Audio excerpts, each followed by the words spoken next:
Seja bem-vindo, estudante ou apreciador das artes matemáticas. Meu nome é Jesse e nós vamos desenvolver nessa aula de hoje 2 exercícios que envolvem o máximo divisor comum de um número natural.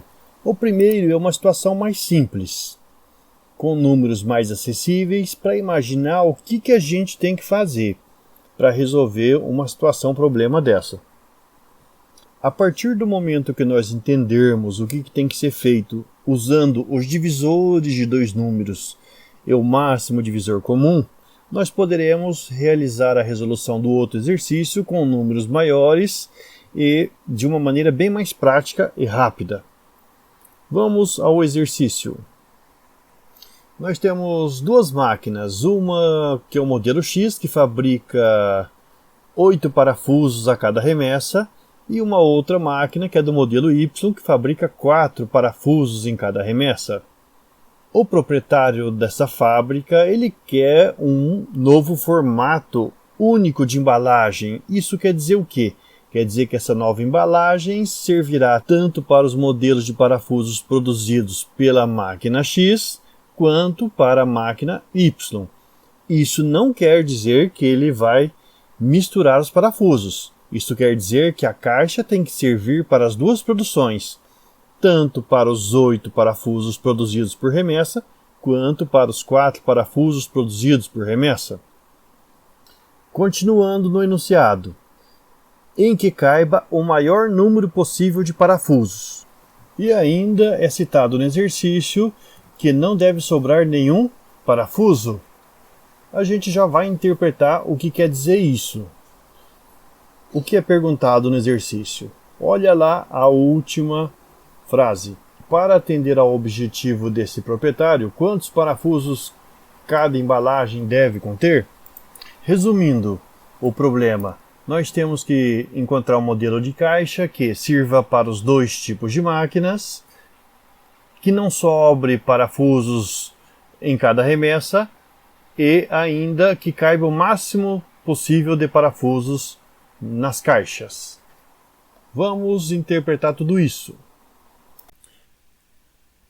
Nós vamos resolver esse problema usando uma estratégia, inicialmente, que consiste em analisar cada uma das máquinas separadamente. Lembrando que a máquina X produz 8 parafusos por remessa e a máquina Y 4 parafusos por remessa.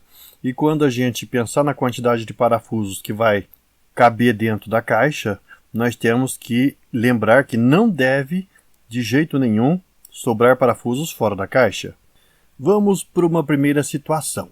Aí na tela você já vê uma lista com os números de 1 até 8, que são as possíveis quantidades de parafusos que nós podemos considerar numa embalagem.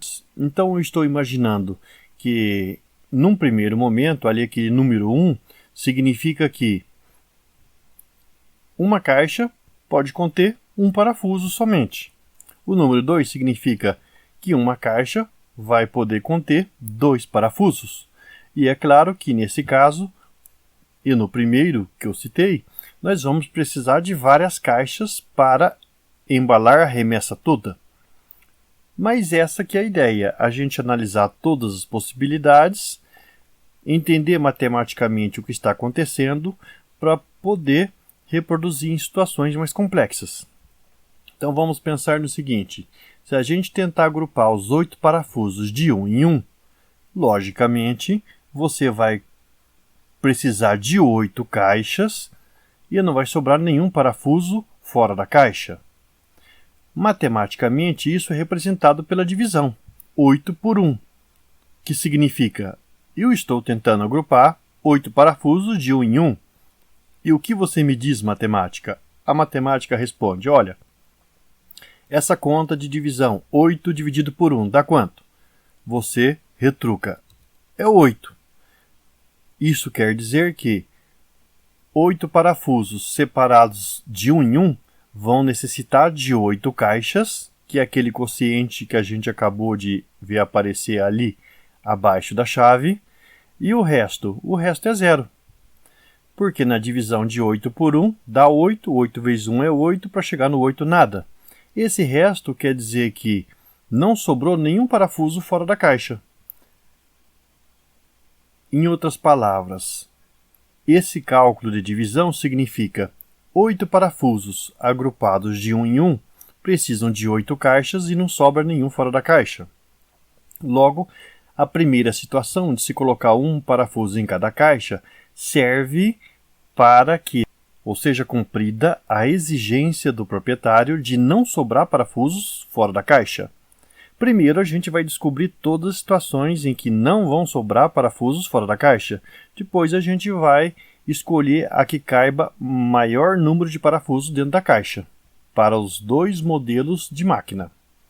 Vamos analisar agora a segunda situação na tabela, que é agrupar os parafusos de 2 em 2. Matematicamente, como é que eu faço mesmo? Eu divido 8 por 2. Isto significa que eu estou tentando dividir os 8 parafusos de 2 em 2. Quando eu faço esse cálculo, 8 dividido por 2, resulta em 4. 4 vezes 2 é 8, para chegar lá no 8 não é nada, e o resto é zero. Na prática, qual que é o significado desses fatos? Agrupando 8 parafusos de 2 em 2, eu vou precisar de 4 caixas, e como o resto é zero, não vão sobrar parafusos fora da caixa. Logo, existe a possibilidade de se considerar 2 parafusos em cada caixa, e isso apenas cumprindo o requisito de que não sobrará parafusos fora da caixa. E na terceira situação, em que a gente vai tentar agrupar os parafusos de 3 em 3? Bom, 8 eu vou dividir por 3, e dá quanto isso? 8 dividido por 3 dá 2. 2 vezes 3 dá 6. Para chegar no 8, faltam 2 unidades, o resto então é 2.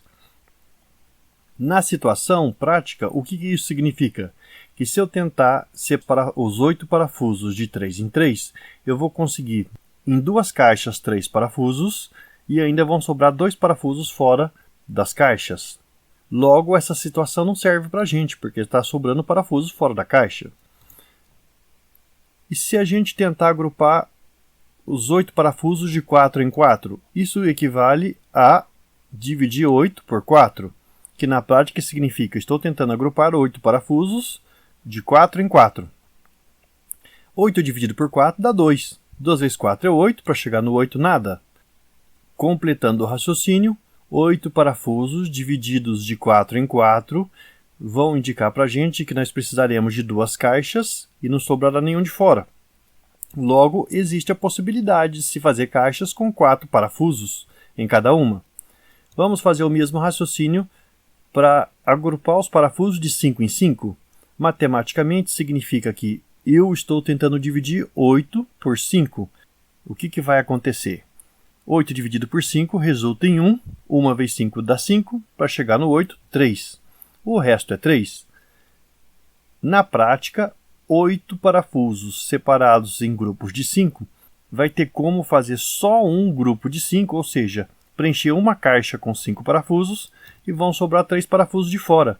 E isso daí não é interessante para o nosso caso. E para grupos com 6 parafusos? Se a gente tentar considerar os 8 parafusos e fazer grupos com 6, também nós vamos ter uma caixa e vão sobrar 2 parafusos de fora. Não serve para a gente. No caso de tentarmos separar em grupos com 7 parafusos, também teremos um problema, porque isso resulta em 1 e dá resto 1.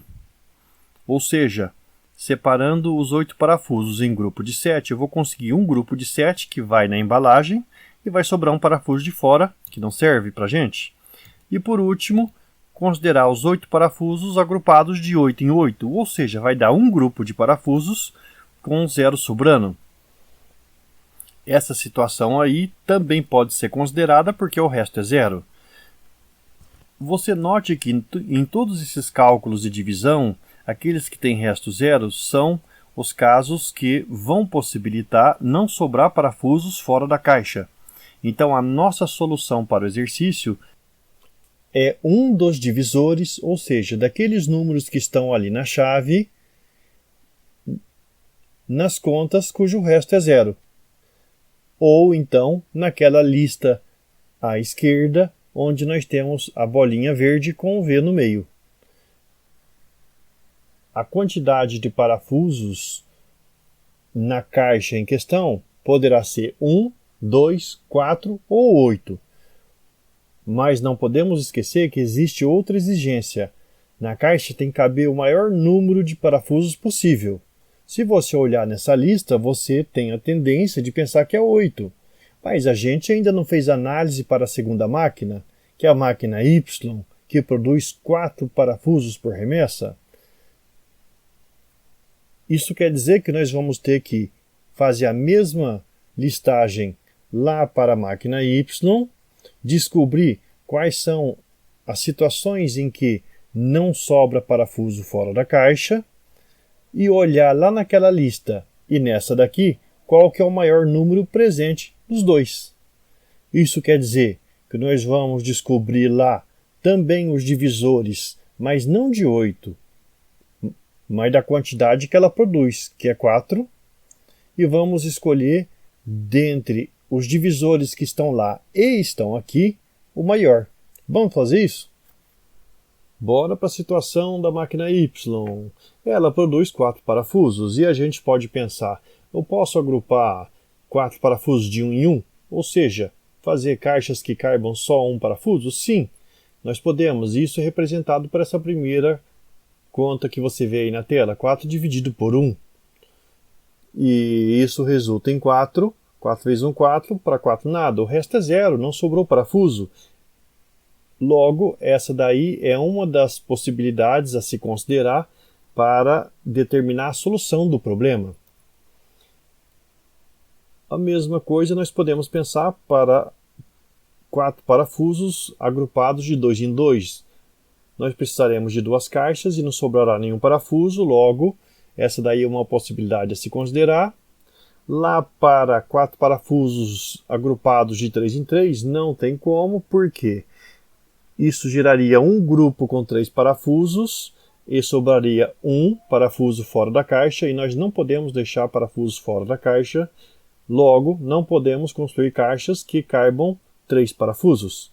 E por último, as caixas com 4 parafusos nós podemos considerar porque nós teremos uma caixa contendo 4 parafusos e não sobrará nenhum. Esses também são os divisores de 4. Aqueles que fornecem resto zero na divisão também são os divisores de 4. Ou seja, o 1, o 2 e o 4 são possíveis quantidades de parafusos que nós temos que considerar para a solução do problema.